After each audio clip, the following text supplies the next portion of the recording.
What's up, guys? Welcome back to the basement. It's Batman vs. Superman night. Tony Wolf joins us. The big guy's back for all of you who missed him last week. We're going to talk about a little pre-Batman vs. Superman before I go tonight at 1:30 in the morning to go and see it. Ramon's going tomorrow morning. And then we'll have an extra review up. We're going to talk about Dark Horse's The Shadow Glass. We got Devil's Due Delete Issue 1. IDW's G.I. Joe Deviations, and as promised from last week, Ghostbusters Deviations, Image's Circuit Breaker, and Marvel's Hyperion, and Tony's book, 1-800-DEAD Robin. So grab some whiskey, watch the intro, and we'll be right back.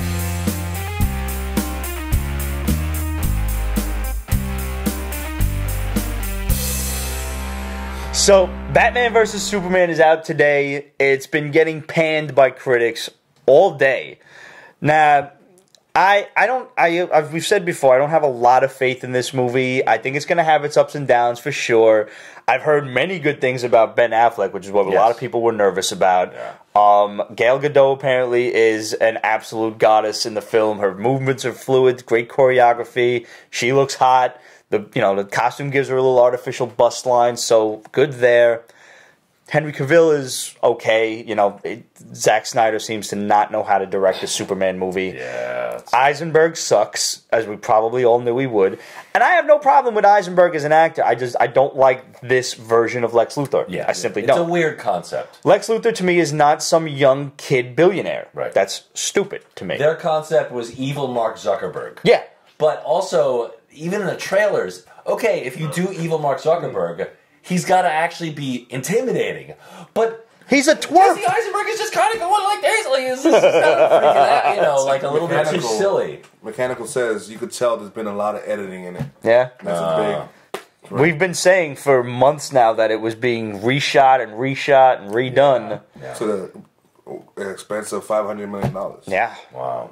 Ridiculous. But nevertheless, I'm excited for it. I don't ever listen to critics because anytime a critic says a movie sucks, that usually means I'm going to really enjoy it. Right. So if I'm going into this with pretty low expectations, I'm probably going to come out at least happy. Right. I expect it'll be a mixed bag. There'll be some stuff we like and some stuff we're like, they shouldn't have done it that way. I mean, I was talking to a couple of coworkers today, and one of my friends was like, I'm not going to see it in the movies. Her and her boyfriend, maybe her boyfriend will go, but she's like, I'm not going to go. I'll wait until it comes on Blu-ray or whatever. And I said, that's a problem, because this is the first time that these three iconic characters are ever on screen together in their 80-year history. The first time, with the exception of, let's say, Super Friends. Right.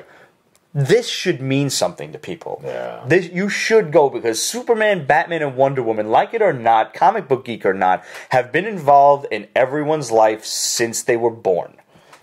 This is it. They should want to see this movie, and I fully blame Zack Snyder if they don't. I don't blame the actors. I blame piss poor directing. I blame a guy who didn't want Grant Gustin, who, as far as any of us are concerned, is the Flash. Why don't you just put Grant Gustin in the movie? Because he was too happy. That show was too happy for Snyder's vision. And that, to me, it's like a kid who doesn't want anyone else to get any recognition for what his science project. This is my toys, and I don't want anybody else playing with it. Yeah. Which is full of shit for characters that are 70s. It's such an egotist bullshit move. And that's why on one hand, I really want it to be good because I want to love it. Yeah. And on the other hand, I want it to fail because I hate Snyder and I kind of want him out and I want Jeff Johns and Berlanti in. And you wonder if this does fail, will they give Snyder the boot? He's already started to work on Justice League. I know. Pre-production. He's kind of working on it, but there's a few other names attached to it. Yeah. And, he could be contracted in. He could be like the Queen of England, like Monarch in name only. Or he could executive produce, but someone else is really guiding the... It's like, you go get the bagels, son of a bitch. Yeah. Mechanical said it's not for kids. Really? Yeah. How do you make a Superman movie not for kids? I know. Yeah. I mean, we already knew the Blu-ray was going to be rated R, which is ridiculous to me. Brian Posehn, a big comic book fan and a stand-up comedian, he's like another Patton Oswalt kind of guy. Okay. He's very famous and successful. He has a 6-year-old kid, and it was the conversation where the kid was like, I want to see this Batman-Superman movie, and Brian Posehn is like, you can't, it's too violent, it's too dark. That's ridiculous. And the kid was like so frustrated, he was like, why can't I go see the Batman-Superman movie? It should be, the Marvel movies have done so much right, right? Marvel movies can get a little dark. They can get a little dramatic. They can get a little intense or violent, but they're still kid-friendly. Even though the writing is mature, right, and sophisticated. Yeah. But they walk that line beautifully, and the DC movies have yet to find that line, really. Okay, this Sunday is the cartoon, the Turtles, where they meet the 80s version. Yes, March 27th, matter of we're all fact. planning to watch it, Nomad. Cool. On Facebook, my good friend Scarlett Bailey's had actually asked, why does this movie, in reference to Batman Superman, have the same rating as Paul Blart Mall Cop? Oh my god. 2. Wait, Part is 2. it PG-13? It is PG-13. But I mean, some Captain America movies are PG-13 too. Captain America is a Winter bit... Soldier is probably PG-13. I guess it's probably rated that way for violence. Right. Plain and simple. Yeah. One of the things I heard that I'm really totally against is Batman uses a gun. Well, that's... But that is just a rumor based on some images. It may be like a grappling thing, or... I hope it's a grappling hook. Or it may be just against Doomsday when Doomsday shows Looks like a damn 12 gauge. Yeah. I'm hoping it's not. Well, Christian Bale had that big-ass gun that shot that goop that stuck to the windows and blew up the windows out. Oh, right. I don't remember that. When he went to get the Asian guy over in China, because he was laundering the money. Sounds racist. Yeah, a little. He brought them back to Gotham, left them on the steps. Yeah, I mean, my hope is that whatever that thing is, it's not a gun. Right. It's, you know, a gun that shoots EMP pulses or whatever, you know. I'm okay with that. Kryptonite bullets or something, but then would he kill Doomsday? It's a whole other... Right. Now, but you've been a big Batman fan for a while now, because you wrote 1-800-DEAD Robin. This is your newest book. For those of you guys who don't know... Back in, what was it, the late 80s, I think they did this? 89, 88 into 89. That Batman was running around with the second Robin, was Jason Todd, who he met as the boy was trying to jack the Batmobile's tires. Right. I guess, you know, that's a pretty damn nice set of rims. Yeah. He's got some balls, Jason Todd. Yep. Yeah. So, Batman decides, well, you're trying to steal my car, you know, the shit off my car and leave it on blocks. I might as well take you in and teach you how to kill people, but then tell you that you shouldn't do that. So he teaches him, he makes him the new Robin, still no pants on the boy. Dick Grayson had already grown up and become Nightwing by that point. With that glorious, like, 70s outfit. Like a pimp. With the high collar and the big, like, V vest. That shit was, like, cut down to here. Yeah. That was fantastic. And then for a while, Dick Grayson had like the kind of the ponytail, right? God, in the black, the first Black Nightwing costume with the blue and the ponytail. It's crazy. There's a lot of your superheroes rocked mullets back in the day. Superman had one when he came under the Jurgens era. When he came back from death, he had the mullet for a while, which I think they explained for a while, that he was. Too. Yeah, I think they explained it that he was just, you know, he'd been in the Kryptonian regeneration chamber for a while, and he just didn't get a haircut, but he eventually did. But he shaved though. Yes. Couldn't get the heat vision beams to bank off the corners. Get that mullet. He actually Superman shaved just in time for his wedding to Lois Lane in the pre-New 52 continuity. So I remembered that they did the phone vote, right, for Jason Todd's death. And Jason Todd, you know, he's kind of a punk kid.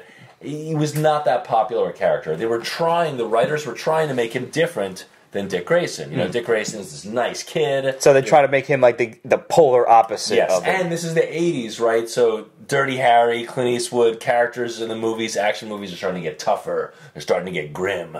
They're getting grim and gritty, you know, that famous phrase from comics in the 80s. So they made they made Jason Todd kind of a punk, very irreverent, and he did not want to listen to Batman when Batman said, stop beating that guy up. He's had enough, like that guy's almost dead. And there was a sense that Jason Todd maybe wanted to kill some of these people. And Batman would have to hold him back and say, no, we don't kill. Remember, we don't kill people. So they came up, they were like, you know, the readers, they don't like Jason Todd. You know, we kind of failed with this character. What do we do? He still sucks, by the way. Yeah, we'll get to that. Now he's kind of a generic, annoying kid. Yeah. He had meaning before. Now it's nothing. So they did a story where the Joker... there's a whole thing where the Joker kidnaps his mother. Yeah, well, he leads Jason on a quest to think that he could find his original mother, who he thought was dead. It's very soap opera, and then eventually, you know, it's a ruse, and the Joker beats Jason Todd almost to death with a crowbar, right? And this is in the Middle East, by the way. It was like reflecting the hostage crisis in Iran and all these Middle Eastern tensions in the country in the late 80s. So, and then they end it on a cliffhanger ending, right? So the Joker has beaten Robin pretty much to death. Does Batman get there in time to save him? It was interesting that they didn't want to phrase it like, do you kill him or not? Right. Even though that's what the story really was. It was, you know, will Robin survive? Will Batman get there in time? See, it's funny and they because did two phone numbers, so you would call in 900 numbers of all things. Remember 900 numbers? Yes. Some of you guys might be too young out there to remember, like, hearing the shit. As soon as you came home from school, dial this number and you get to talk to Woody Woodpecker or something like that. And they also wanted to make some money, so it was 50 cents per call, right? So one number for Jason Todd to live, and Batman gets there in time. One number for Jason Todd to die. So they only had this set up for a month. I wasn't reading comics back then. I came in maybe 2 years after this. Okay. Right around 1991. And I'd heard of this, but I'd always thought that this was planned for a while. Like, this is what we're going to do, and you've got X amount of months. Now, in the way your book described it, it was just like, this is the cliffhanger, here's the number, call it, and then we'll determine what happens. You know, they only had it set up for maybe 30 days in between issues. I didn't know that. I think it's maybe like a month and a half grace period. What they had is they had written endings for both, and the artist, who is Jim Aparo for this storyline, drew some pages of the He Lives ending. But I think once the vote started to come in, they realized this looks like it's a little more towards death, although the vote was very pretty closer than I expected. Yeah. You had the final numbers in there, and it was like something like 5,200. It was only about 200 votes that they nixed them. There's a rumor that a young hacker kid programmed his phone with a primitive 1988 computer. It was December of 1988. So the issue that resolved the cliffhanger was January of 89. Happy New Year. Yeah, right? It's like Christmas. Kill a teenager at Christmas. Doesn't everybody? Yeah, of course. So there was a rumor that a kid programmed his computer to dial, because you could dial it more than once. It wasn't like one vote. Oh yeah, they collect them 50 cents every call. You could call as many times as you want. So, but there's no way to prove that rumor that a kid kind of helped the vote, rigged the vote a little. Here's a question: has the public ever seen the pages that were drawn for the opposite ending? There's one page that exists that has been revealed to the public with Batman, drawn by Jim Aparo, with Batman carrying Jason Todd out, and Jason Todd's unconscious and he's all bloody and battered, but Batman's going, "He's alive! Thank God he's alive!" And that's the only image we've ever seen. Oh, that's bad. I always wondered if we ever saw, there must have been some other pencils, something, right? If not inks. I wonder if DC had them destroyed, just in case these got out. So I had been researching it. I was doing the Greenpoint comics, which I had done before, and then I was like, all of your books are basically like autobiographical. Right, of that's some kind of my point in your thing. life. For the time being, I decided to go with the autobio thing, and I was like, it might be fun to do some comics not about Greenpoint. I'm still doing the Greenpoint of View series. And then I thought, all right, well, if I did, maybe I could do a story about being a comic fan when I was a teenager. And then I remembered this, and there's not that much on the internet about it. There's some blogs that, talk about how it happened and have some commentary on it. But there wasn't really like a definitive article or story or big piece about it. And I thought, not that I'm a journalist, but like as a lighthearted journalist, I was like, when you feel like you have an idea for a story that no one else has done, you get very excited.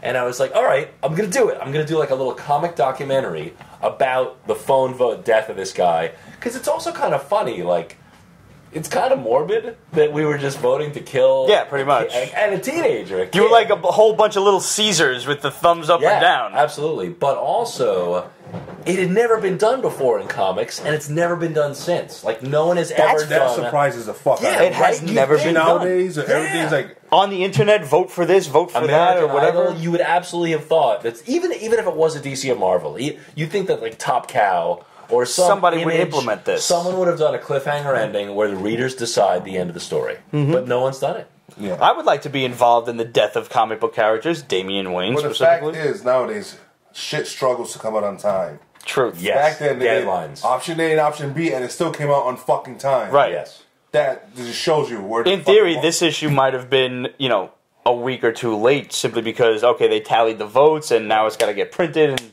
you know, distributed and everything. So there's... Yeah.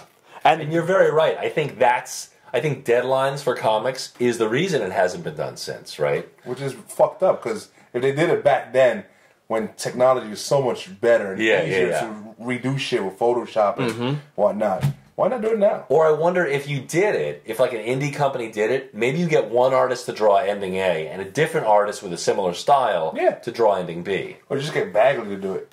Yeah, Bagley cranks it out. Yeah, it's true. Are we forgetting the Millennials comic? Where we had Pete's Basement fans vote on whether you That's right. Yeah, what was the do we not know the result of that yet? I think he lives. I did live, and I got my superpowers. Yeah. And that'll be in issue 2 or 3. Basically, Demetrius was fleecing the public because if the Kickstarter you know reached its goal, I got to live. Basically. That's right. Yes. Thank you for mentioning. Thank you to everyone who voted and donated to Millennials to get. And I still don't know what my power set is. Well, I think that's got to be in issue 2 or 3, right? Because only issue 1 is coming. He said issue 3. Okay. So every time I see Demetrius, I'm always like, fucking when? Yeah. Like, I want to see me. Right. I'm actually doing it'll be cool to see the artists. Like, you guys have been drawn before by many artists. It's Oddly cool to see enough, you we both have. drawn. Yeah, sure. We have seen print. For those of you who don't know, our good buddy J.K. Woodward drew us into several panels in Fallen Angel #4, which he did with Peter David. That is the picture that's hanging in the back there. And if you're good boys and girls, I'll put it on Instagram this coming week. Cool. So I'm actually, for Millennials, I'm going to do the cover of Millennials #3. Nice. And it's going to be an homage cover to the Vision's first appearance, when he's just standing there and all the smoke. Would it be me standing there, like, behold the peach? Yeah, no, I think it's some other... That'd be cool, but it's going to be some other... It's like, that'll be cool, but I like to keep my job. Well, he's got some new character he's debuting. Of course, maybe it's me. But anyway, so... Oh, nice name, Numbnut Studios. Numbnut Studios. Numbnut Studios. Not just any Nut Studios, mind you. Numbnuts. So the guys who published Millennials actually published the Dead Robin comic. And it was funny. It's called 1-800-DEAD Robin. It was a 900 number, but 1-900-DEAD Robin as a title just doesn't sound as fun. No. It doesn't roll off the tongue. And you don't really see 900 numbers anymore. No, a lot of people might not even get that. Like party lines and stuff like back then. Party lines. But the guy, I just want to give a shout out to Demetrios and Tom Gryphon, who goes by Sir Gryphon. So Sir Gryphon, aka Tom Gryphon, colored Millennials, and he was kind enough to color this story. And I knew he did such a beautiful job with it. The color really it was great. It's really dynamic. Like if you did this black and white, it would not be dynamic duo. If you did this black and white, it just wouldn't be as engaging. I think readers would just care less. And so now, where can people get a hold of that? So it's available for purchase on the Gryphon Knights website, which is www.gryphonKnights. Gryphon like the mythological Gryphon, Knights like a knight, gryphonnights.com. And you can buy it, and I think you can also read some of the story for free on there as well. Cool. So anyway, it was just fun to do something about that period in comics history.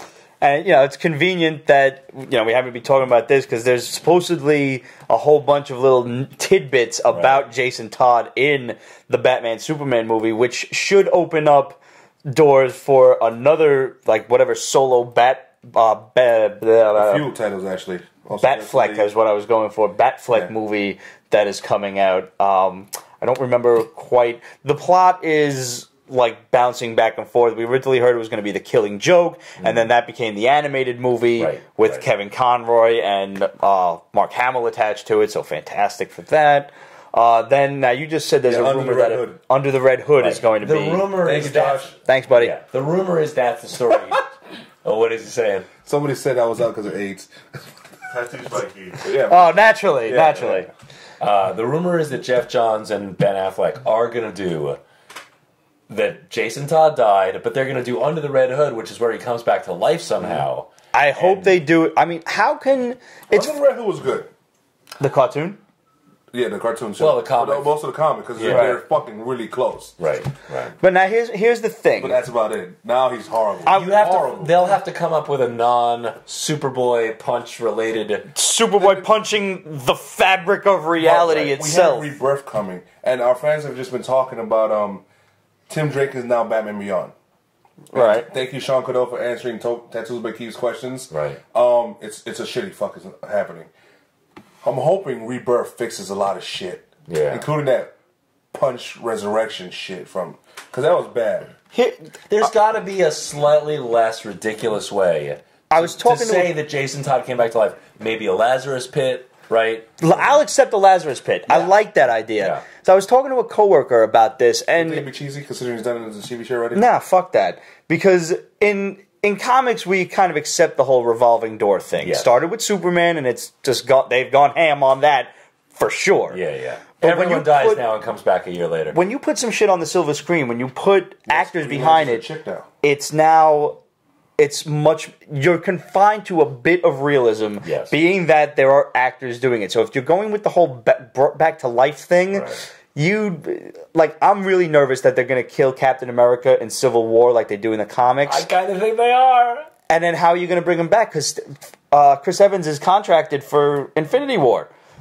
Doctor Strange could do it. So you could have Stark or somebody get hold of the Infinity Gauntlet. But they'll find some cosmic Infinity Stone shit to bring him back. And that makes me nervous that you're going to lose the people who are not like us. No, I think the Marvel writers are good enough. I hope so. Look, once you have the Infinity Stone, one of them is life, death, reality, whatever. You can just do whatever the hell you please. And Infinity War has to be really cosmic as a movie, so I think that's your excuse to bring him back.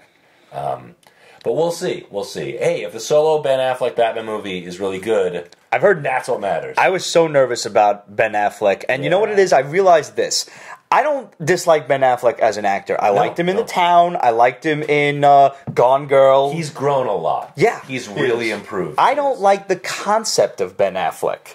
He will always and forever be that asshole from Fashionable Mail. Oh. And so you're holding a grudge. I'm not holding a grudge. The back burner in my brain is just like, it's that asshole from Fashionable Mail. But Affleck is the only thing getting positive reviews. I know. Yeah. Ain't it I said it. I'm like, he's going to surprise us. I didn't have faith in it. I just said, that'll be the irony. Everybody's hating this. Right. He'll be the best part of the movie. Yeah. And lo and behold. Answer to that thing, whereas he does it in a very uncomfortable spot, the Batmobile. Yeah. I mean, if you've seen the Batmobile, you cannot fuck a girl in the Batmobile. Well, you never know. But wait, he does have that nifty thing that Tim Burton did where you he just kind of gears in, lays down. You never know. What? Uh-oh. Oh, we got our first bomb from the shadow. Apparently, Linda Carter is coming to Supergirl. Next season. Next season. That'll be cool. That'll be great. Oh, man. Did you see that awesome gif with Linda Carter throwing her headband and bounces off Gal Gadot's shield? Oh, wow. That's bullshit. Yeah. I mean, Linda Carter's way hotter. Yeah. I'll take her. Even at 64, she's still hotter. Did you guys see... Her daughter's hotter than Gal Gadot. Oh, my God. Linda Carter? Yeah, her daughter will make you... Your eyes bulge out and you have to pick them back up. Did you guys see there was an image that was released today of the Wonder Woman solo movie of a bunch of... Yeah, that was great. Pretty awesome. They're sexy but scary at the same time, and that's impressive. It looks good. It looks really It's like, good. we're going to cut your dick off. Also, before we continue, I just want to say, Hail Hydra. This one's for Gary Shandling. Gary Shandling. Hail Hydra. The Gary Shandling Show, the Larry Sanders Show. He was a staple of the late 80s. Yeah, great guy, great comedy. Senator Stern will be missed. Senator Stern. He will definitely be missed. So, now this news broke the other day, so I don't know if it quite quantifies as a bomb anymore, but there's been Captain Britain news running all over the place. That news has been running around, but not the rest of it. Ah. What's the Captain Britain news? I didn't hear that. Fill us in, because I'm a little shaky. Some artists leaked art for Captain Britain is going to be produced. A movie? No, a TV show. What? That will also eventually be... No, it is going to be. Going to lead to Excalibur. So now you've got kind of a British version of Marvel TV shows, but now Captain Britain is not owned by Marvel. Captain Britain is owned by Fox, because it's technically an X book. So once again, we have further proof of these bed buddies, everybody playing nicely. Fox and Marvel getting along. They'll eventually do an Excalibur TV show? Something's coming. Or the group will join him in his show. Most likely that. Okay. Oh, that looks fantastic. What? That's a Captain... We just got the first image of the new Voltron cartoon. I'm going to pop that up on screen right now. Holy shit. I'm happy. It looks really good. It looks exponentially better than that 3D bullshit that they try to do. Yeah, it's coming to Netflix. So, do we know anything else about the Voltron series? We know they're doing it, and we saw the art, but we kind of don't really know. Nothing story-wise yet. Right. It's got the lions, though, so... Listen, I would love to see the vehicles come in at some point. Yeah, I remember the vehicles. I mean, to this day, Fleet of Doom was one of the coolest things to come out of the 80s when they teamed up to fight Lotor and whomever the villain was. I don't know that. The Lions teamed up with the car Voltron, yes. Wow, okay. Dude, this was... And there was like some super gigantic robeast that they both had to like chop in half at the end of the movie. Oh, God, It was so good. You right? No. I'm excited, man. Voltron. Let's talk Dark Horse's The Shadow Glass. First of all, the artwork was phenomenal. It was. I liked it so pretty. And it's in like 1500s London, and you've got this dude who shows up at his friend's house, and there's a bunch of like they're very true to the linguistics, I guess, of the time. Very thou and thy, and so this guy goes to his buddy's house, and his buddy immediately, his friend Adam, introduces him to, like, this is my wife, Arabella. And the guy, you kind of get this smarmy feel from his friend. And you can tell he's like, oh, yes, she's splendid. She's you give her that look. Yeah, I want to fuck you 3 ways from Sunday. I don't care if you're my boy's wife. And then somehow, like, the scene flips, and this dude... I forget his name. Something Hughes. The doctor? Yeah, no, doctor is John D. And yeah, somebody said D's John nuts. D was a big deal back then, yeah. And they're like, they've got this crazy occult thing, like she's in the middle of a pentagram or whatever. You would assume that they're threatening her husband's life, but she seems to kind of go gung-ho along with this. She's like, you're a bastard, but I'm going to help you out. Okay. And here's what's weird, is they start to summon whatever the hell it is they're going to summon. They're using this thing called the Shadow Glass, and they're telling Arabella, whatever you see in the glass, tell us. But then they start to summon God, like Yahweh. They use some really weird word that I had to look up, transgramanon or something like that. Whatever. And I had to look it up, and I was like, okay, Yahweh, I get it. But it was like they're literally summoning God with some sort of, like, demon sigil. Okay. And clearly this does not work for them, because, like, you're 3 pages in, and there are, they communicate with some things, like, I'm here, and they're like, tell us all of your divine wisdom. And there's things like, there's nothing divine about me, and you see some Cthulhu tentacles like come up and wrap this girl up. Oh, okay. Some hentai action. Yeah. Fast forward, you turn to page 20. That's page 3, by the way? That's like page 3. Yeah, that's an intense book. Start out like that. Turn to page 20 years later, and you've got this hot girl who kind of looks like a Musketeer reject walking through the streets. That's really it, yeah. Yeah. And she's obviously this woman's daughter, her nice, young, supple daughter. Did she had with Cthulhu? I'm assuming. You don't know yet, but we think something's up. Okay. She goes to her father's house, Adam's house, and he tells her, like, listen, I'm dying, and I'm not your father. Welcome home. And this other guy, this other asshole who used to be my friend is actually your real father. Somehow. So we don't actually know what happened at the end of the whole Cthulhu tentacle thing. Right. And we don't know how Arabella wound up in bed with this dude. Right. None of that is revealed. The guy who knows everything is this Dr. John D. She goes to talk to this dude, and like, tell me about my father. And he's like, oh, you can't be here now. You got to go. And he's expecting guests. And of course, who is he expecting but asshole friend. naturally.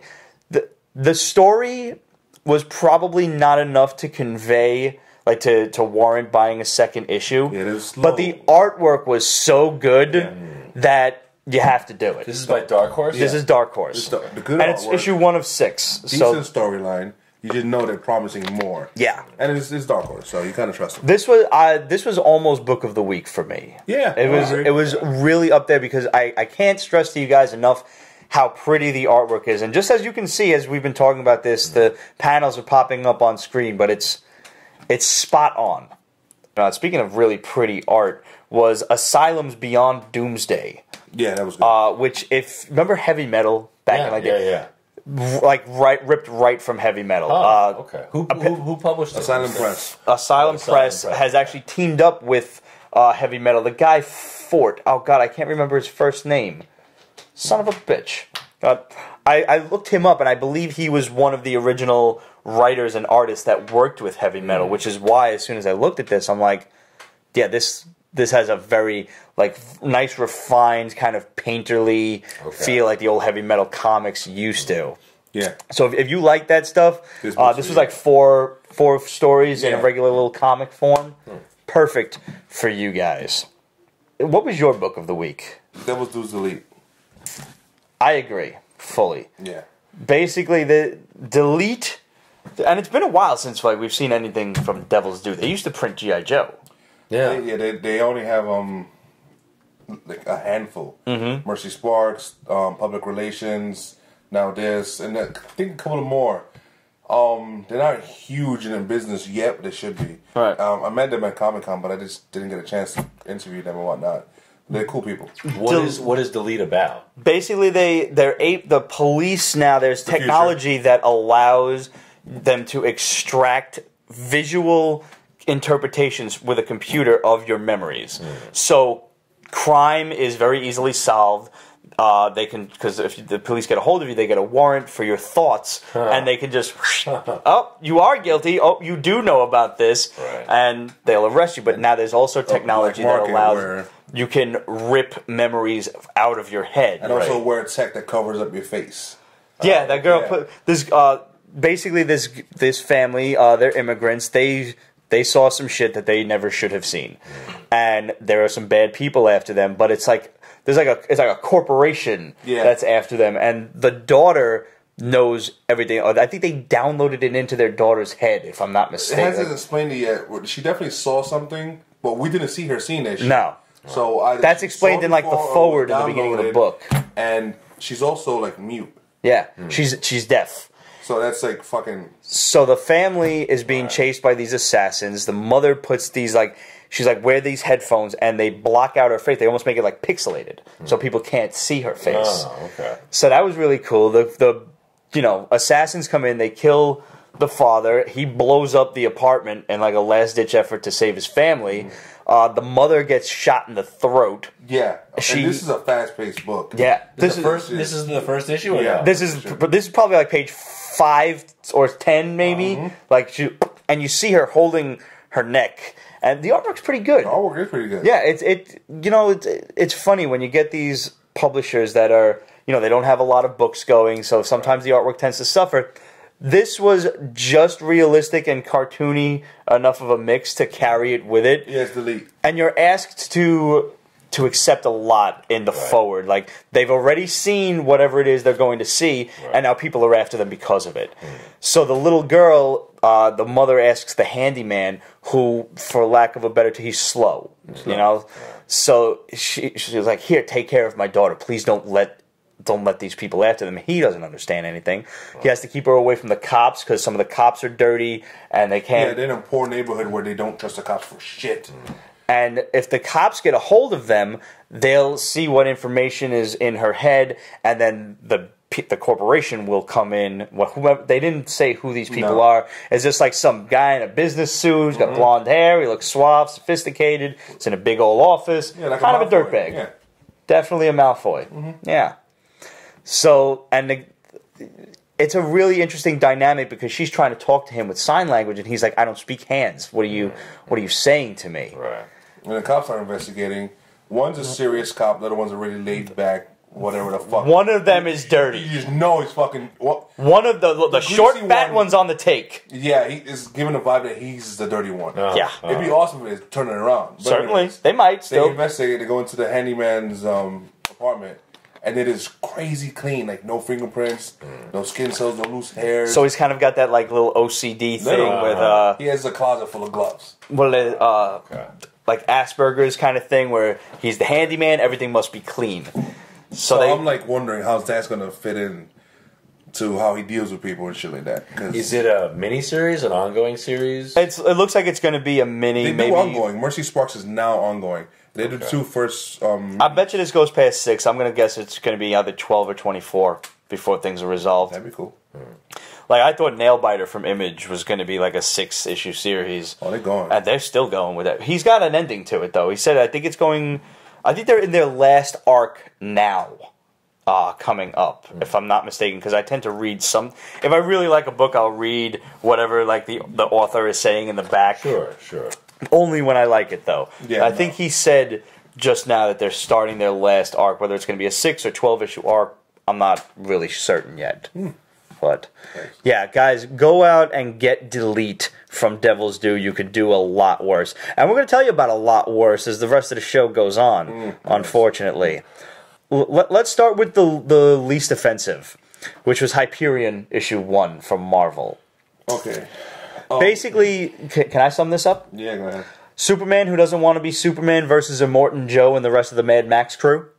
That's really it. Yeah. And Who's the Immortan Joe and the Mad Max crew in the Marvel Universe, then? It's just some random villain. random girl. Circus. Yeah. Okay. She's out looking specifically for Hyperion, which I kind of find odd because why are you looking for this guy? Barely anybody knows him. Yeah. How do you know who Hyperion just showed is? up in our reality and, and snapped Namor's neck. You're looking for this guy? I caught up to the Squadron Supreme book, Okay. which isn't exactly great either. That's a shame. It is. I had high hopes for that. Because they jumped right into Weird World. The Secret World miniseries was so good. It was. He's a bit more known because of what they've done. They did it very publicly when they destroyed Atlantis and most of it. Mm-hmm. And he was kind of into looking that whole not undercover, secret identity as a truck driver. Because why not? So that happened in Squadron. Yes. Okay. And I think there's more to her. She might have a power or some shit that she figures out herself. Yeah. Yeah, no, she definitely does. She seems to have some sort of mechanical thing? technarchy, she's good with machines. Mm-hmm. And the machines that they use, they all got like crazy souped up trucks and vehicles and everything, and she's running from them. And she meets up with this truck driver. She's like, that's definitely him. That's him. And throughout like most of the panels that they're talking, she's like, no, you have to help me. And he's like, I'm nobody. My name's Mark. Who am I? Mm-hmm. And she's like, no, it's got to be him. And she kind of bouncing back and forth between it has to be him versus I've made a terrible mistake. This guy's just a regular old truck driver. Right. Mm-hmm. And then finally, the circus comes to town. Like they're chasing them down the highway. And she's like, you have to do something. He's like, I am doing something. I'm driving. And that's when she kind of hits the crescendo of, I fucked up. This is a truck driver. He's going to get killed. I'm going to get kidnapped back with these people. And some dude lands on the truck. Somebody else is on her side. They're trying to pull her out. And he grabs her like by the neck. He's going to pull her out at the door. And she's like, Hyperion! And he hits the guy with the laser beams. He's Marvel's Superman. Right. Very poorly ripped off. Yeah. I mean, in the second to last issue, they reminded everybody that he also has a weakness in magic. Does he really? Yes. Right. Wow. That's blatant. He is ass whooped in World War because it's all magic. Mm-hmm. Yeah. And then I expected better. They make a point of saying, she's like, where's my gun? He's like, I threw it out. No killing. It's like, and... Which is horrible, because Squadron Supreme is supposed to be this Avengers of balls. Didn't he just kill Namor? Yes. Or somebody in the team did. And it's just... I thought it was him. Was it him? I'm pretty sure. Now he's having qualms. Yeah. Like 4 or 5 issues in. Really? Right. And he like brings her to safety, and she's like, are you going to go hurt them? And he's like, no. I'm going to go teach them a lesson. And he's holding a truck over his head. Mm-hmm. Like, that's a hard lesson to learn. How is the art in that book?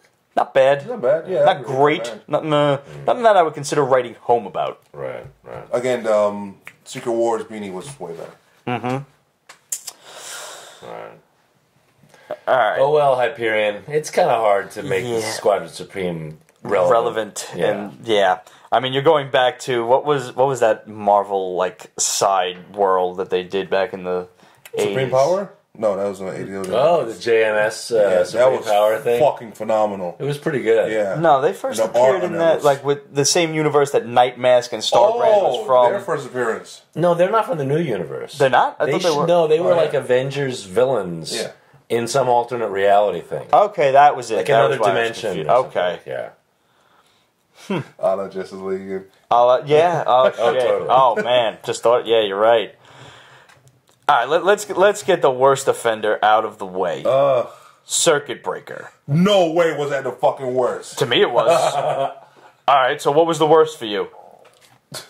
This fucking shit called G.I. Joe Deviations. That was the worst for you? I at least found that was the funny. worst. I saw that shit. This shit gave me fucking eye AIDS. It was shit. I was like, you fuckers. Listen, last week, we had Mega Scream. Mega Scream. That was bad. Yeah. It was. You think this is worse than Mega Scream? Yes, it is. No, bullshit. Is Mega Scream like Starscream or Yeah. Yeah. It's Starscream given the whole souped up. He got Galvatronized, and he went with the name Mega Scream.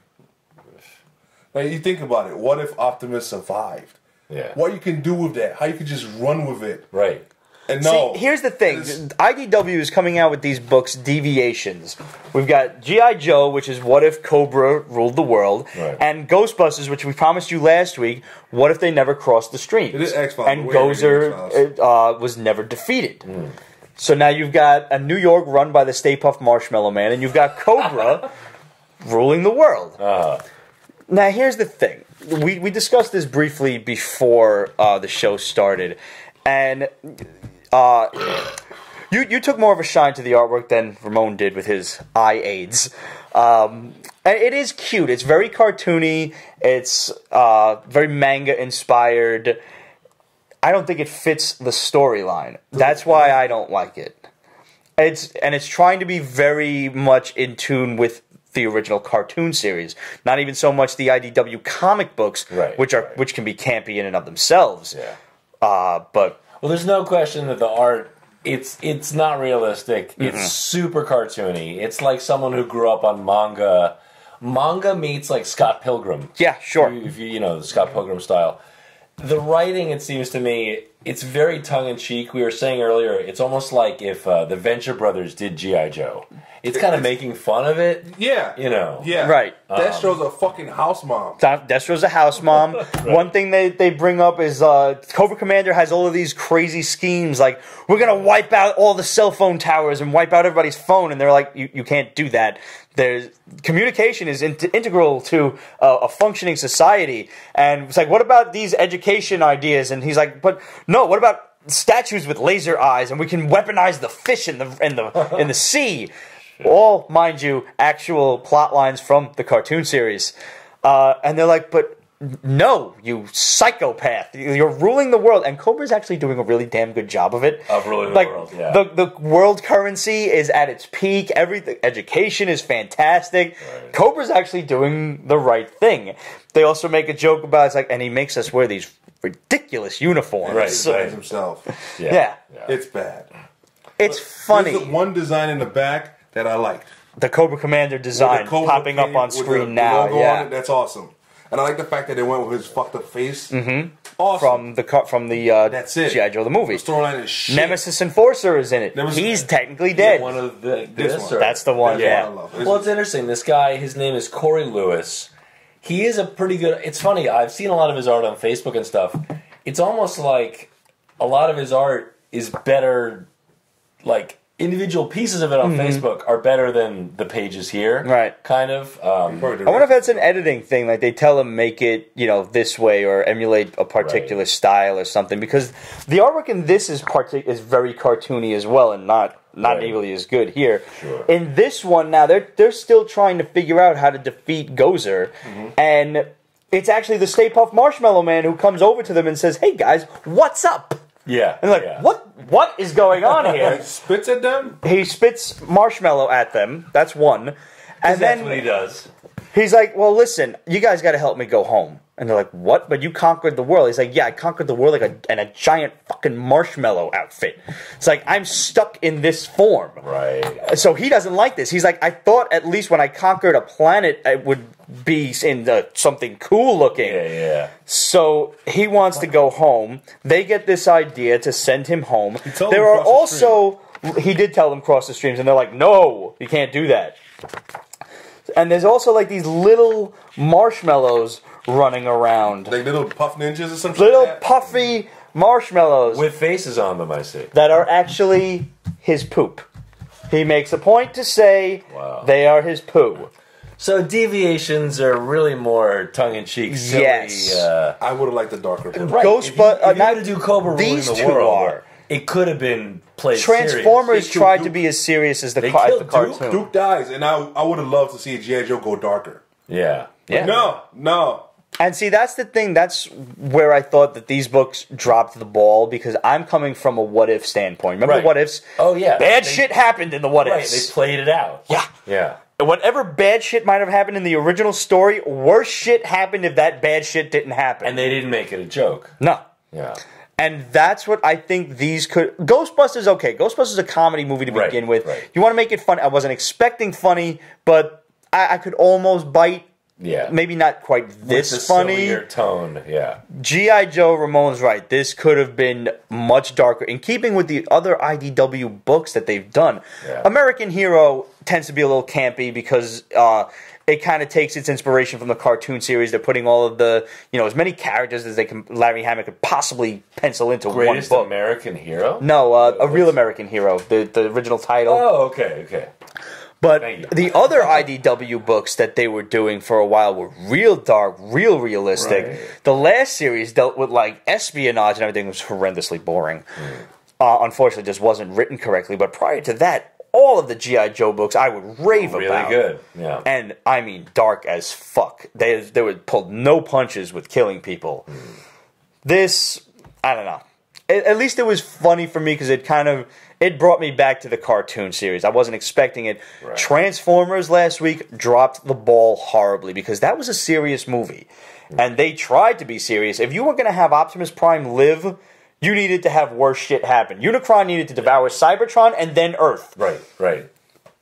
And that was the Mega Scream. Mega Scream. And next week is Turtles. Next week is Turtles.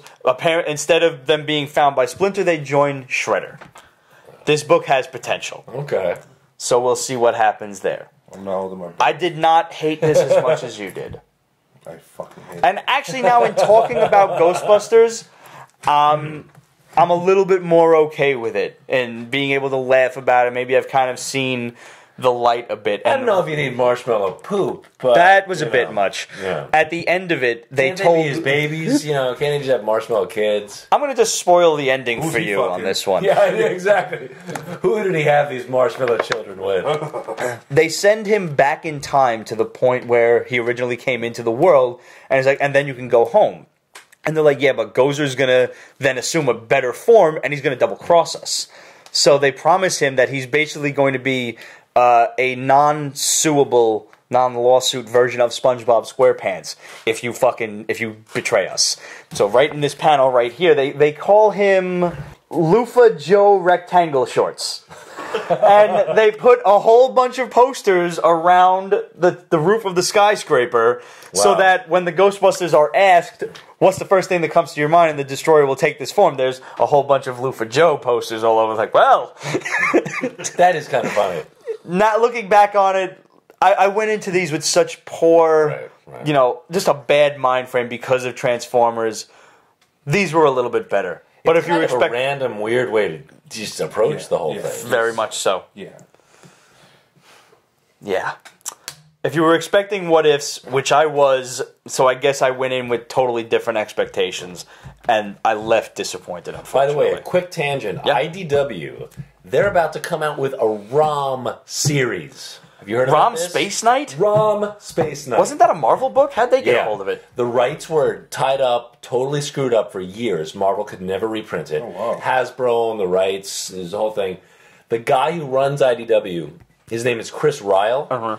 He has wanted to get ROM back for years, at least to reprint the Marvel stuff.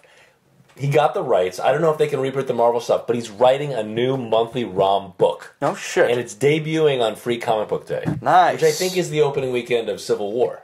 Yeah, should be like May. And he is 6th, so 6th. excited. Like, it was his life dream to do a new ROM book. There's a legend going around because the ROM #1 from Marvel has been hitting eBay pretty hard lately. Okay. #1 has gone up to about $40-50 in good condition. Which, I mean, let's face it, it's ROM. You could have bought this book for 10 cents a year ago. Yeah, yeah. Supposedly he makes an appearance in Guardians 2. Wow, is that... That's not the Sly Stallone thing, is it? No. Yeah. Guardians No, 2. yeah, but he's not going to be. No, He's he's not a supposed to be Ravager. Rom. He's a Ravager. He's one of Okay, Yondu's guys. But yeah, But once that rumor broke, books started going way up. All of these like weird ass Bronze Age books, the Micronauts are going up. 70s books. Yep. Yeah. I love the Micronauts, man. I never read them. Me neither. I know he like the one guy he looked kind of like he was robotic. He had the little like equalizer for a mouth or something like that. Am I thinking of the right characters? Am I in there? Sure. Maybe not. Look at me. He was like the villain or something. Baron Karza. That- I guess his mouth, it's kind of a Darth Vader ripoff. Yeah, yeah. He's Darth Vader as a centaur. He's got a centaur body. What? Baron Karza from Micronauts. I bought the first issue, obviously, just in case, you know. You gotta do it. So, alright, so our last book then for the day turns out to be Circuit Breaker. Now, That was... All right. What is Circuit Breaker? this book Kyle takes... Baker. That's why I read it. Oh. Who? The artist. Kyle Baker's pretty awesome. You liked the art? No. Okay. No, he's usually on fucking point. This I don't book know. looks like a was in bad a rush. anime series got fucked in the ass by Dexter's Laboratory.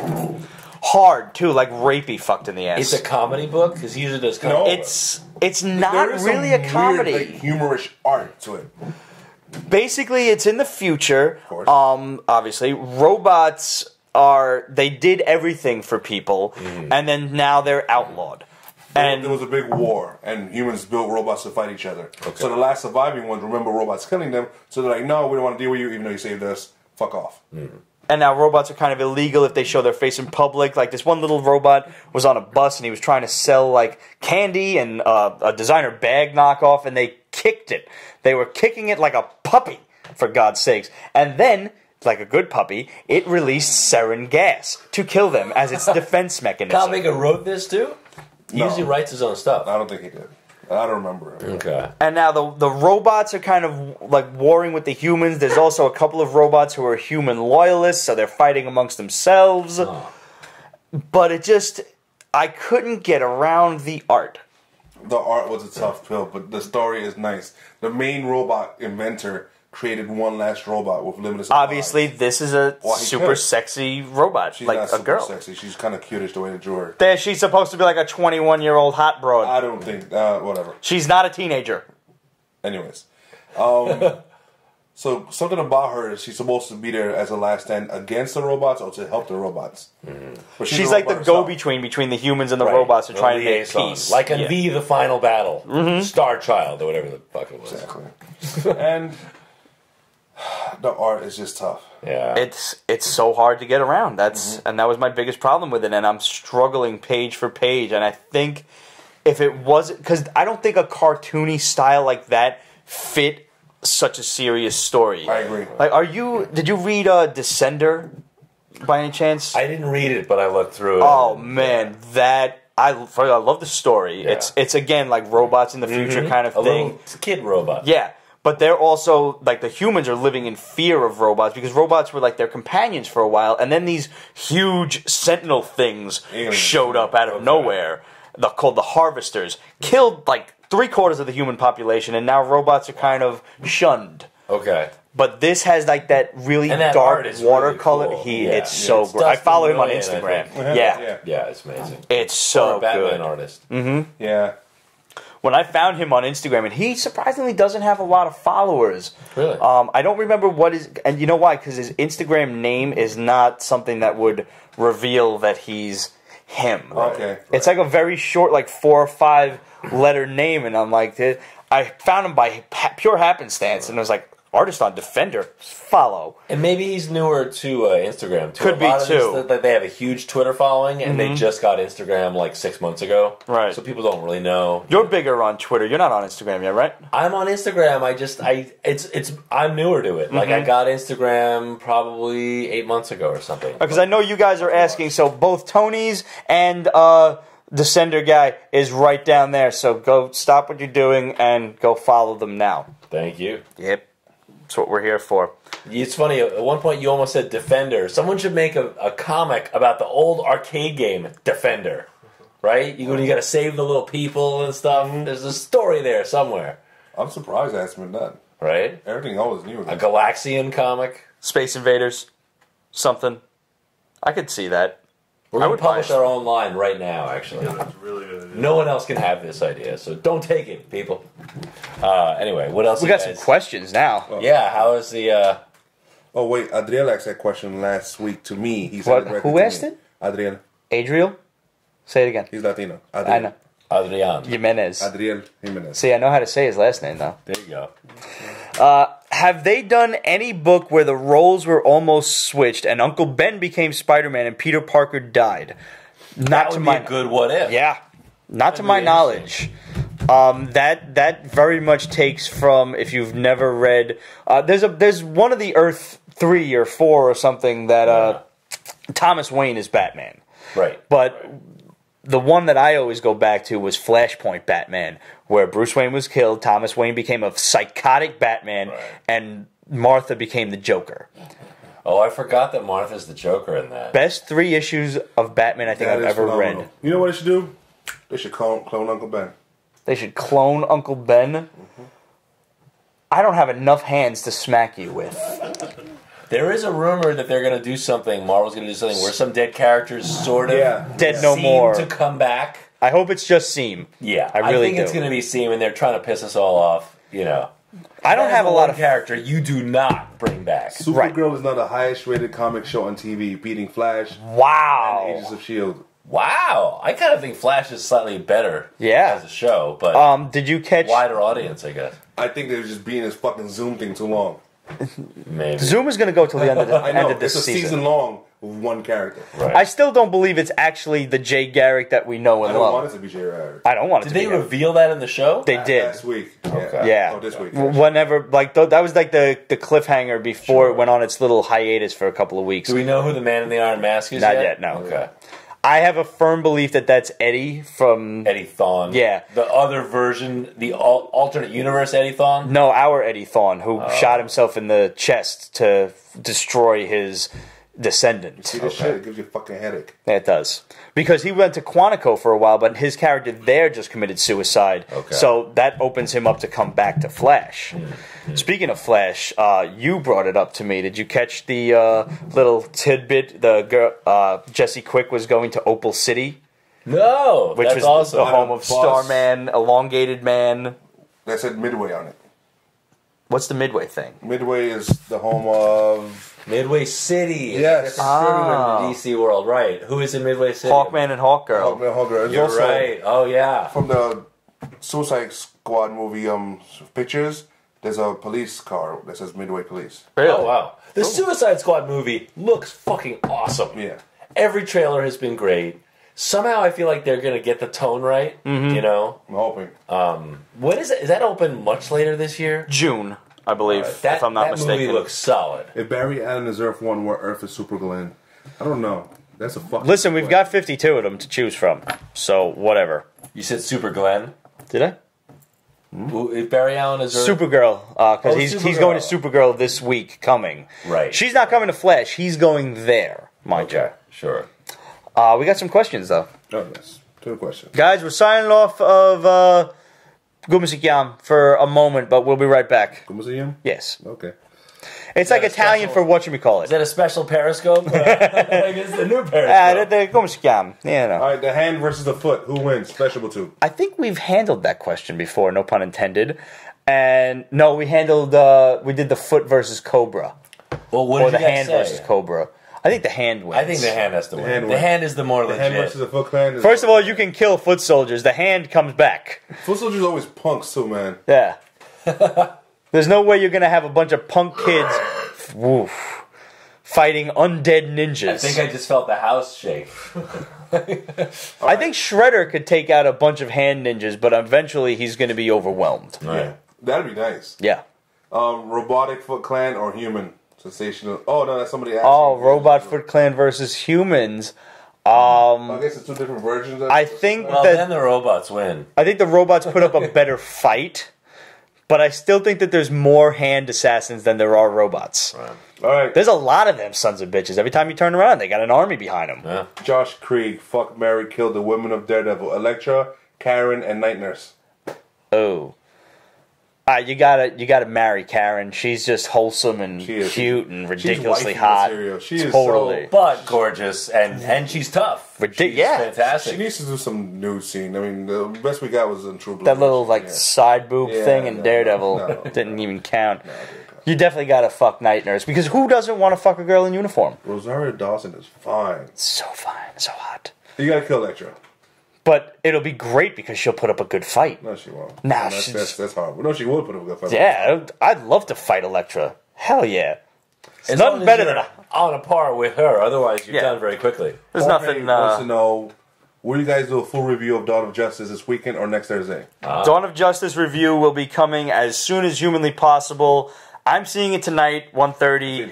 Ramon is going tomorrow. We're going to get together Saturday afternoon, film it. Maybe if you guys are good, we'll do Periscope. And then I will take it into the Pete's Basement War Room and edit the shit out of it. So you're seeing it tomorrow morning. Yeah. That's Ramon likes to do matinees. That's a good I idea. hate people. I just, just catch your first showing and avoid them. Jorge, there's no next Thursday. There's next Friday, which is the 400th episode. Conveniently, ironically, April 1st, April Fool's Day. Is your 400th episode? Yes. Wow. And we are going to be fools. Let me tell you, guys, remember, if you have trivia questions, email them to Ramon@Pete'sBasement.com. With the answers. Please, with the answers. Don't make him Google the shit himself, because if he comes up with the wrong answer, and then we get it right or wrong, whatever that is. So you're doing a drinking game. Yeah. For the 400th episode. So basically, Ramon asks us questions, and he... Why would you do that to me, man? I'm on a diet. You going to show me pictures of pizza? Are you a fucking sadist? I forgot! That's real anger right there. Whoa. Genuine. I want to bite your phone. Look, you're the reason why we follow these fucking pizza fucking pages. Who doesn't want to follow pizza? No, when And hot girls eating pizza. That's an actual Instagram account. And if you're not following it, you should be. It's called Hot Girls Eating Pizza. I'm actually very upset at my core that I didn't think of that first. Sure. So what we do every anniversary episode is Ramon doesn't drink, so he's your lovely host. Mm-hmm. And Ramon will be designated host. He's going to ask the rest of us alcoholics questions. And when we get them wrong, we got to take a shot. Okay. Now, I think the 200th episode was the messiest one because I think we got about 4 questions of the 15 right. Wow. So that's 11 shots in about an hour and a half. How hard are the questions on average, would you say? Ramon makes them very, very difficult. I make them weird and obscure, but not that hard. That's good. Okay. No, you do. You're a total asshole. Well, because if they're too easy, it doesn't help. He starts drinking before. No. You gotta have one to kind of coat the stomach. Let it be. You gotta prepare. And that's code for like 3 or 4 for Pete. That is not code for. No, I learned my lesson after 200. 300 was not nearly as messy. 300 was really tame, and we gotta change it. That's because I was afraid after 200. Yeah. I was in fear of it. There will be a puke bucket. You guys may actually get to see me or other people throw up live on camera, on Periscope. Puke bucket on Periscope. That hashtag that. Yep. Puke bucket on Superman's Periscope. like, oh, Even fuck. Superman's upset about that. He went down. And if one person goes, that's usually key for somebody else to go. It's like a nuclear reaction. It's going to be a throw-up party. We're going to have a throw-up party. Come join us. Come throw up with us. We encourage you guys to throw up party. Another hashtag throw up with us. There's going to be so many retarded hashtags. Vomitorium. Guys, we encourage you to play along with us you go. on Periscope, and maybe if we can figure out the logistics of it, we'll get a couple of you lucky fucks on like a hangout or something. We'll try and work it out. Like, so just some of you guys that have been so loyal through the years, we'll see if we can figure that out. Is it comic books or comic book movie related question? Anything? I don't think it's anything in the movies. Right. I think it's all It's up to just my comic. discretion. It is pretty much up to Okay. him. I don't know. I mean, I'm trying to get as much of the fan stuff on. Sure. That's why we're doing this year. But yeah, I have a Star Wars I might trivia throw it question in. I always love to give people. Oh fuck, dude, I'll take it. Was a Star Wars trivia question permissible? Yeah, absolutely. Okay. Pete's gonna get it wrong. I'm definitely getting that shit wrong. Trish or Rich may get that right. That's true. By the way, guys, if we do use your question, we will send you a comic book, free comic book prize. Oh, nice. So, along with submitting your question, please just make life easier on us so we don't have to backtrack and ask you. Just include your address underneath it. Right. And if you're submitting the Subbing a Bitch from Instagram or Twitter or something, please tell us your full name. You can't submit it on Instagram because you'll see it. That's true. But sometimes people don't actually say their name, and it's just like, eatmyshorts@gmail.com. And I have to put that on an actual, like, federal document. The fucking mail is a federal document. Right. And, like, I'm never totally sure if it's going to get there or not. Yeah, you can't really address a package to Eat My Shorts. Although, I do have to say that... Eat My Shorts, 68 Downing Lane, Brooklyn, New York. Truth be told, on my honor, guys, one of my best friends still to this day gets mail addressed to Batman. Yeah? It Swear to just God. says Batman. Batman. He has shown me Batman and his address underneath. There's some it. mailman that's like loving that. Yep. Once he realizes it's real, decides to deliver it. Right. Are you guys, Jorge? Are you guys worried how critics are shitting on Batman versus Superman? Nah, I said that before. As soon as a critic shits on something, that I want to go see it more. But it is kind of sad. Like, as a fan, I would love it if this movie was getting the acclaim that, Captain America 2 got. Right. Or something. But like we were saying, Zack Snyder, maybe we should take these toys away from him. Yeah, I think we need to. Yeah. If this doesn't pan out, I mean, we'll see. I think opening weekend's going to be big. I don't think it's going to be as big as they want it to be. Right. I think you're probably looking at about 150 million, which I mean, it's no drop in the bucket. When we're talking, it's freaking Easter weekend. That is yeah. Right. That's right. I mean, you've got, 100 million Catholics or so in the world? That's a lot of people not going to the movies Sunday. If you have a big opening weekend, like I think I saw a headline later today that said it was a huge opening weekend and it was approaching the record for a superhero movie opening weekend. But opening weekend is just everyone goes to see it. If half the reviews say it sucks, sales go down very quickly. You know what I mean? Word of mouth is very powerful. Yeah. If it has a big opening because Social everyone media, wants to see what's going on, and then half people say it sucks, it's not good for the... I'll tell you now, I don't think this beats Avengers 1 for opening weekend. I bet you it won't. Right. Costs $500 million. It needs to do Star Wars numbers. Big budget, Deadpool man. did big opening numbers on opening. That costs Yeah. $50 million. Yeah. So imagine that profit. The extra reserve, Deadpool man. is still But going. and Deadpool has the word of mouth because it was actually a good movie. Yeah. So, yeah. All right, we have a slew of El Sinestro questions. I love El Sinestro questions. Before you guys go out to see Batman v Superman, what do you think it's going to be? 2.5 stars? 1? I'm going in with low expectations, so I'm at least leaving with an even 3 stars. Like a nice, like right in the middle there kind of thing. I'm hoping for 3. Yeah. I expect 2.5 stars. I expect that I will think it is a 2.5 If it's star expectation, movie. then it's hoping, Yeah. Who should be the villain in the Batfleck solo film? Is it a given it's Leto? Yeah. If it's under the hood, it has to be. Yeah, I think it's got to Otherwise, be. why would you cast him just in Suicide Squad in a Yeah. small supporting part? I think there's no other... If you're going to go big on a Batman film, you can't not do the Joker.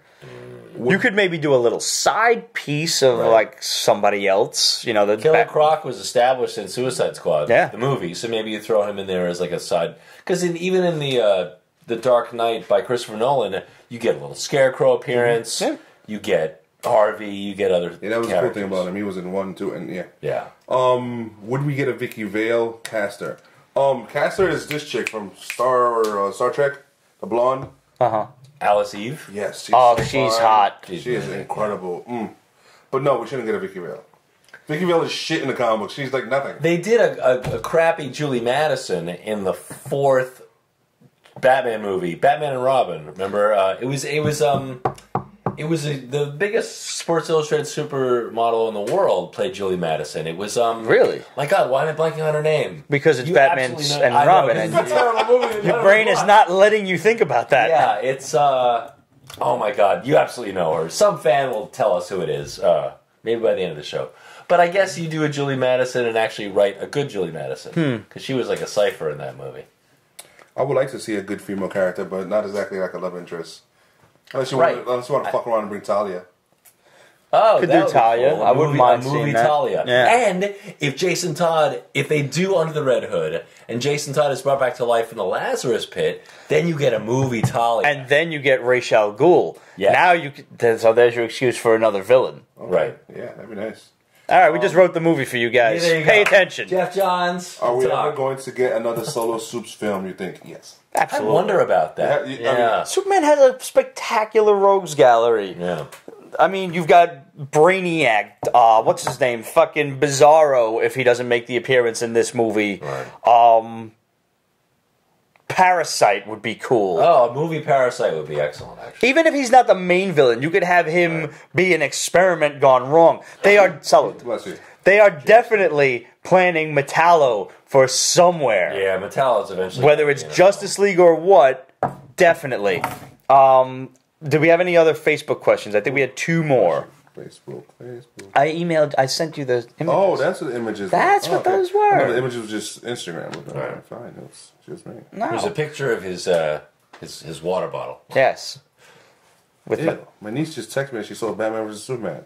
Ew. I kind of hate her right now. Yeah. Yeah, just a little bit. She went without us. Yeah. Jerk. She didn't say good, bad. She just said she saw it. Yeah, she's my niece, so she doesn't count. Thoughts on why companies like Fox only fill in 13-episode series for comic book shows, despite how well they're doing currently, i.e. the canceled Constantine series and current Lucifer series. Constantine surprised me, but Constantine was NBC, right? Was it a good show? Yes. It actually fucking was. good. Yeah. I got into it late, but I managed to, find the episodes, and it was spectacular. It was honestly, but so many companies don't want to take the risk on new and inquisitive things. Lucifer is a very out of the box show. It's not a superhero show by any stretch. It's a comic book show, but maybe this show would have been a bit darker on AMC. It's actually really fun. Okay. In that he makes no qualms about being the devil. Sure. He tells people, "No, I'm the devil," and they think he's either crazy or just very eccentric or something. So the last one? No, I'm 1 episode behind. That's good. Okay. Anthony Gerardo, even if BVS is a mess of a movie, does that make it a bad film? Yes. Probably. You think so? Yeah. I mean, let's use Man of Steel as an example. Man of Steel's not a great movie. That's just a shit movie. And we all think of it as not a great movie 3 years later. Unfortunately, we would have loved it to have been better. If it's a okay movie, doesn't bankrupt Warner Brothers, and the series that launch off of it are good, it'll be forgiven. Right. Another example is the Andrew Garfield Spider-Man movies. Most people don't think very fondly of those movies. We don't think of him at all, actually. No. He's good. It's just- I liked him. I had no problem with It's him. not his fault. The scripts were bad. Yeah. Too many actors, I've said it before, too many actors get blamed for shitty ass movies. Yeah. It's not. They didn't write the movie. They can only do so much.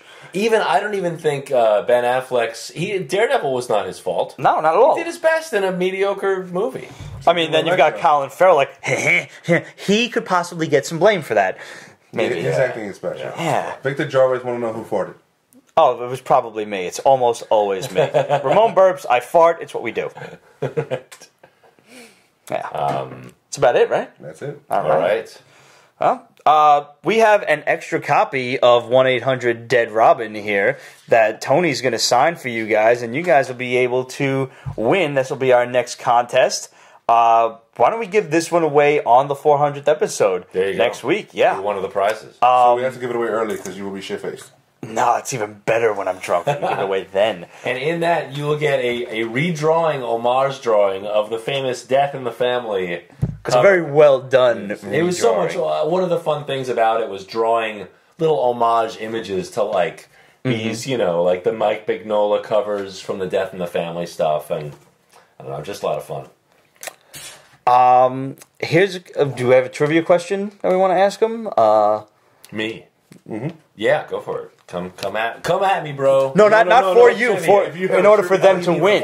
This. Because basically, what the rules have come to with our contest is, as you guys know, you share the image with the appropriate hashtag, and I think we're going to call this one PB Dead Robin. I think that one's oh, that's good. Yeah, PB Dead Robin. Yeah. Cool. So you hashtag that and repost it on Instagram, Facebook, Twitter. That gets you 1 entry into the contest.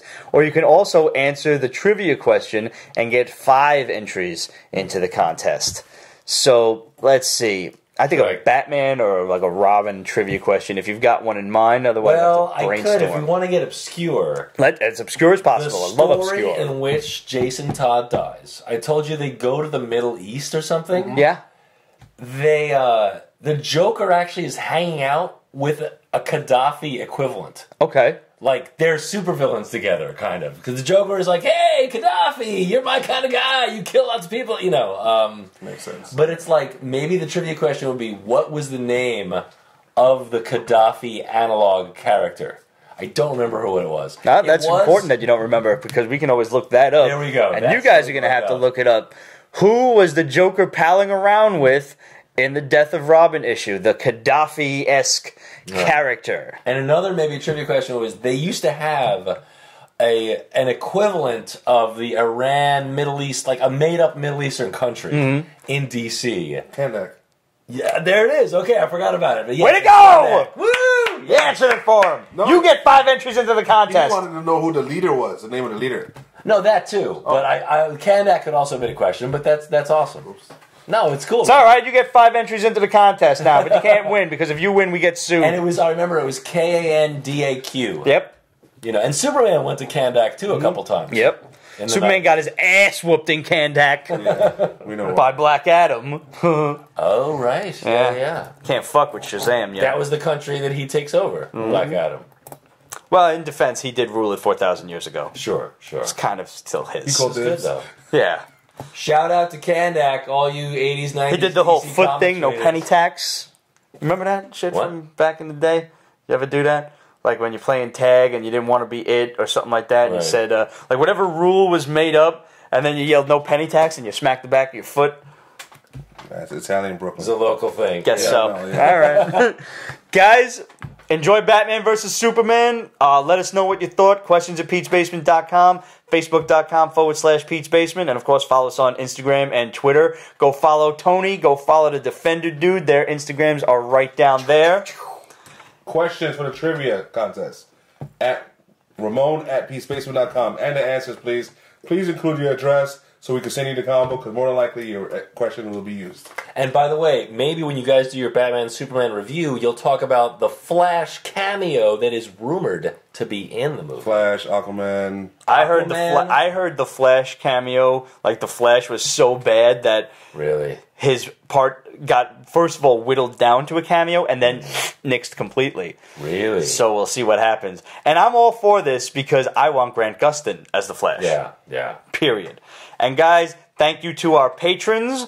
Make sure you go check out the Pete's Basement Patreon page and donate whatever you can. If you can, there are plenty of awesome prizes out there for you. Original art from Roger, from myself, signed stuff, free comic books, a trip to the basement if you're lucky. Whoa. There's a whole bunch of shit in store. Hangouts with me and Ramon via Skype or Google Hangout, whatever you please. Spots on the show. We've got a lot of great prizes out there, guys, and they are ripe for the taking. So make sure you tune in next week. 400th episode, guys. We've been doing this 9 fucking years. Wow. It's been a long time coming. This is going to be fun. The only thing better than this is going to be in another 2 years when we do the 500th. We'll see you then. Fuck. All right. Tony, thanks for being on. Cheers, man. Mechanical Cool. So you set. guys are coming up on 10 years, that means. Next January will be 10 years. Holy shit. Pete's Basement is copyright 2015, Ripped Productions and Pete's Basement LLC. All rights reserved, so go fuck yourself.